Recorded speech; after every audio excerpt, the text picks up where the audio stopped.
Hi అండి, welcome to Sukanya vlogs. ఎలా ఉన్నారండి? బాగున్నారా? నేను మీ సుకన్య. ఈరోజు మన రెసిపీ వచ్చి ఆకుకూర శనగపప్పు అనమాట. అదే ఒక ఆకుకూరతో కాదు, 2-3 ఆకుకూరలు కలిపి చేసి చూపిస్తాను.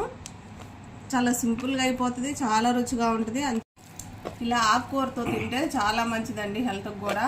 నేను చేసినట్టు చేసి పెట్టండి, చాలా ఇష్టంగా తింటారు. దీని తయారీ విధానం చూసేయండి. ముందుగా మనకు కావాల్సినది పాలకూర తీసుకున్నాం, అలానే తోటకూర. ఇప్పుడు ఈ రెండు నీట్గా క్లీన్ చేసుకొని కట్ చేసుకోవాలి సన్నగా.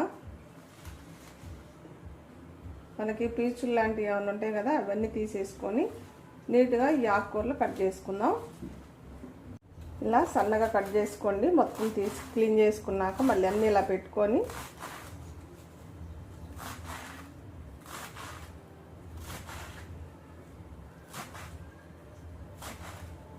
మొత్తం ఇలా కట్ చేసుకోవాలి మనం. ఈ ఆకుకూరలో పిచ్చాకులు కూడా ఉంటాయండి, అవి కూడా చూసుకొని కట్ చేసుకోవాలి మనం. ముందు ఆకులుగా తీసుకొని మొత్తం చూసుకొని, పీచులు ఏదన్నా పిచ్చాకులు అలా ఉన్నప్పుడు తీసేసుకొని మళ్ళీ మొత్తం ఇలా గుప్పెడగా పట్టుకొని కట్ చేసుకోండి. ఆకుకూరలకి చాలా మందికి ఇష్టం ఉండదు, కానీ ఆకుకూరలు ఎక్కువ తీసుకోవాలి. ఏదో ఒక రూపాన ఆకుకూరలు పిల్లలకి పప్పులో కానీ, కట్లెట్లా కానీ, వేపుల్లాగా కానీ చేసి ఇస్తూ ఉండాలి. చూసారు కదా. ఇప్పుడు దీంతో పాటు మనం కొంచెం గోంగూర కూడా తీసుకుందాం. వీటితో పాటు గోంగూర కూడా ఒక గుప్పెడు తీసుకోండి.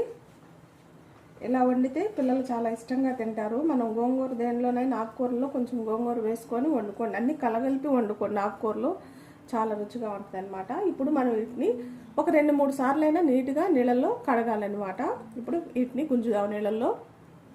చూసారు కదా, నేను నీట్గా కడిగి తోటకూర, గోంగూర, పాలకూర అన్నీ కూడా కడిగి కుక్కర్లోకి తీసుకున్నాను. ఇప్పుడు మనం టమాటాలు, పచ్చిమిరపకాయలు వేసుకోవాలి.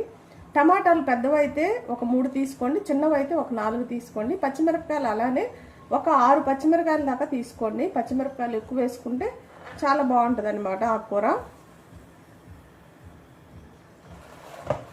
ఇప్పుడు దీంట్లో కొంచెం పసుపు వేసుకుందాం. ఒక 1/2 టీ స్పూన్ పసుపు వేసుకోండి.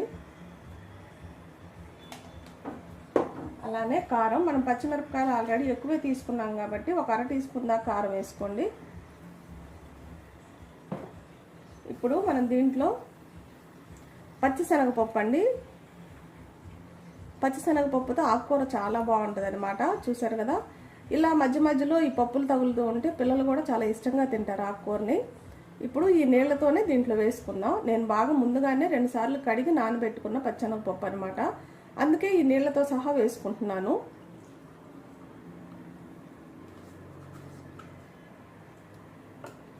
ఇప్పుడు మనం కుక్కర్ మూత పెట్టి ఒక 5 విజిల్స్ వచ్చేదాకా ఈ కుక్కర్తో ఆకుకూర ఉడికించుకుందాం. 5 విజిల్స్ వచ్చిందనమాట కుక్కరు. ఫస్ట్ రాగానే మనం కుక్కర్ మూత ఎప్పుడు కూడా తీయకూడదు, ఈ ఆవిరి పోయినాకే మూత తీసుకోవాలన్నమాట. చూసారు కదా, బాగా ఉడికిపోయింది ఆకుకూర, పప్పు అన్నీ కూడా. చూడండి ఎలా ఉడికిందో. ఇప్పుడు దీంట్లో నీళ్ళు ఎక్కువ ఉన్నాయి అనుకోండి, ఈ నీళ్లు తీసేసుకొని కలిపెట్టుకోవాలి. ఇప్పుడు నీళ్లు తీసేసుకొని పప్పు గుత్తితో కలిపెట్టుకుందాం. ఇలా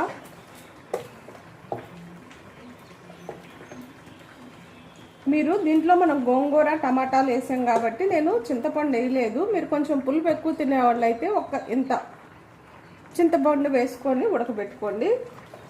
పులుపు కొంచెం ఎక్కువ తినేవాళ్ళు అయితే. చూసారు కదా ఇలా. ఇప్పుడు దీన్ని ఇలా కలిపెట్టుకొని తాలింపు వేసుకుందాం.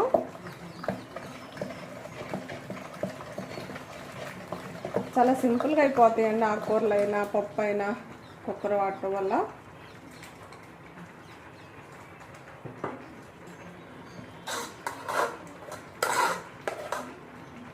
చూసారుగా.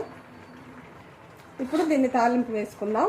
మనం స్టవ్ వెలిగించుకొని బాండి పెట్టుకొని ఒక 5 టేబుల్ స్పూన్ల దాకా నూనె వేసుకోండి. కొంచెం నూనె తాలింపులో ఎక్కువ ఉంటే బాగుంటుంది ఆకుకూర. కొంచెం ఈ నూనె వేడవనిద్దాం. కొంచెం నూనె వేడైంది. ఒక 3 ఎండుమిరపకాయలు తుంచి వేసుకోండి. ఒక 4 చిన్నులపాయలు దంచి కచ్చాపచ్చగా దంచి వేసుకోండి. ఉల్లిపాయ కట్ చేసి వేసుకోండి సన్నగా. కొన్ని పోపు దినుసులు వేసుకోండి. కొంచెం కరివేపాకు వేసుకోండి. ఇప్పుడు తాలింపుని వేగనిద్దాం కొంచెం.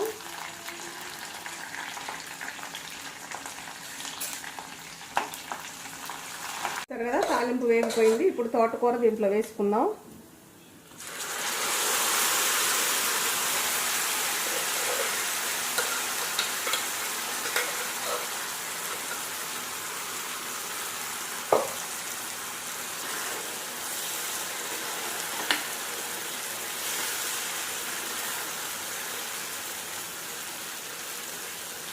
కొంచెం సేపు తాలింపులో ఒక 4 నిమిషాలన్నా ఈ తోటకూర ఉడకబెట్టాలన్నమాట. ఈ ఆకుకూరని కొంచెం సేపు ఉడకనిద్దాం.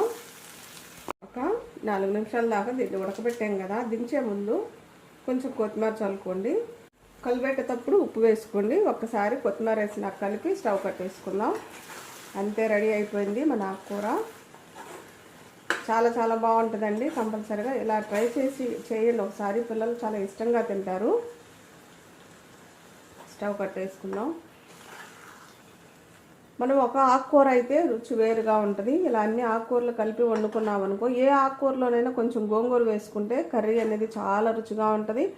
ఇది మనం అన్నంలోకే కాదు, రోటీ, చపాతీ, రైస్లోకి దేనిలోకైనా ఈ కర్రీ చాలా బాగుంటుంది అన్నమాట. చూసారా, ఈ శనగపప్పు ఉండటం వల్ల మధ్య మధ్యలో ఈ పలుకు శనగపప్పు తగులుతూ నోటికి చాలా రుచిగా ఉంటుంది.